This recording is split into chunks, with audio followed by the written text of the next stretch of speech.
Hey everyone, this is Jim at SP500chart.com. It is after the close on August 8th, 2012. I didn't think I'd be able to get this video done quite so soon, but our family outing this evening was scheduled for a little later than what I thought, so I'm going to do this and then let you digest it. And of course, we'll have another video for you tomorrow after the close as well. Before we get started, just need to remind you that the website and this video are for educational purposes only. Nothing stated at the site or in the video is intended to be used as investment advice. I can draw lines on charts, but you have to draw your own conclusions from your own research.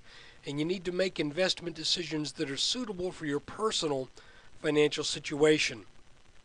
I am not a licensed financial professional, just a guy that draws lines on charts. And guys, I think we can make this pretty simple.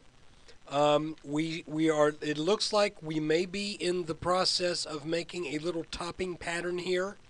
You see, we had this neckline drawn over what is potentially the first data point right here, but definitely we have good solid data points at this location and at this location on this line.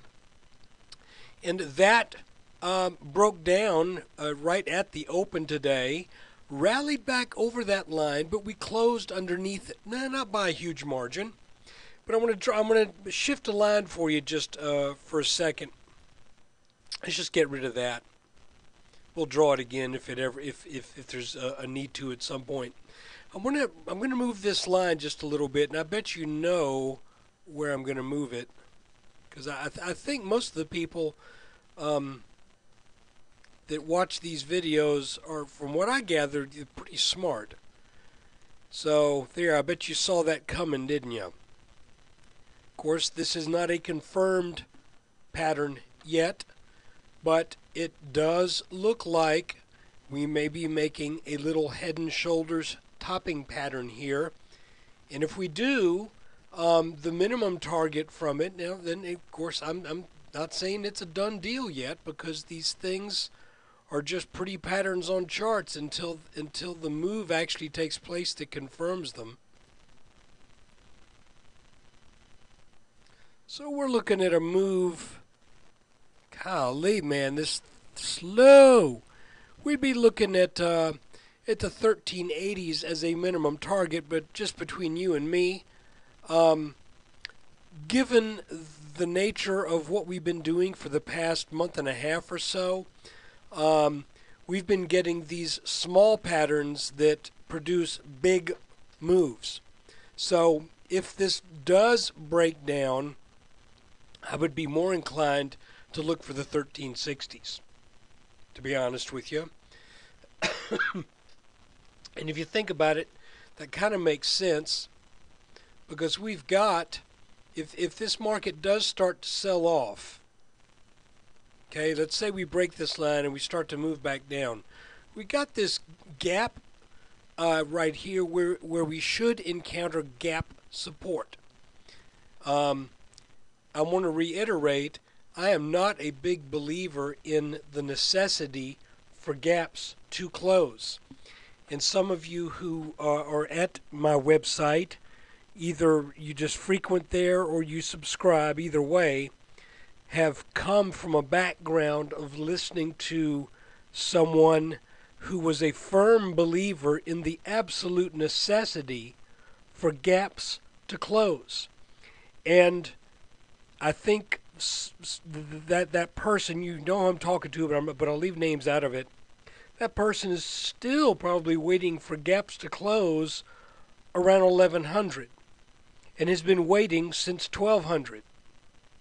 So it can be a very painful thing. Now, the fact is most gaps do close, but it's not because they have some kind of vacuum sucking power that just somehow miraculously sucks the price back down to the gap level. What it is you have a gap, you automatically create some selling pressure because you had a gap. Okay? So there is a tendency for there to be a counter move to a gap. But guys, there's a gap in the NASDAQ down around 56 or 57. And what's the Nasdaq now? 2,800? I don't know, 2,900, something like that. So whoever's waiting for that gap to close has been in a world of hurt. So let's put it this way. Now that I'm off my little soapbox, if this neckline breaks, I know we broke this little line today, but I'm seeing this as an alternative view to what's going on. Okay, and because if you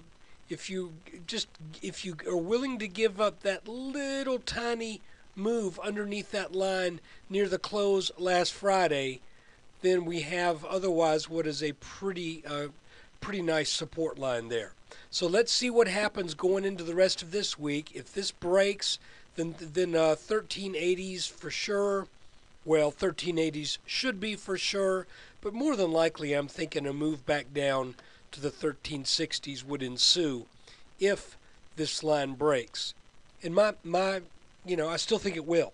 Just my personal feeling is when you look at what the market has been doing all throughout this pattern, frankly going back all the way to May, it's been down, up, down, up, down, up, down, up, down, up. And each time we've had a topping pattern, except for this one right here that was kind of a trick. That one just kind of caught me by surprise. Now, I'm not saying that I was expecting, I saw anything here. Well, what's a good way to put it?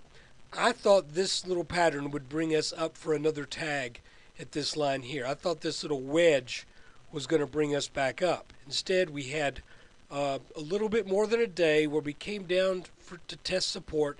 Then we came back up. So, guys, that is the video for today, the 8th of August. I hope you enjoyed it. I hope you got something out of it. And I hope that this gives you a little bit of information that you might be able to kind of mix in with your own way of looking at things. Let's see if this turns out to be a neckline. If it does, then we have a confirmed head and shoulders top. If it doesn't, then we might come battling again up for this neckline from our old head and shoulders top from this past spring. So again, thanks for watching. Take care.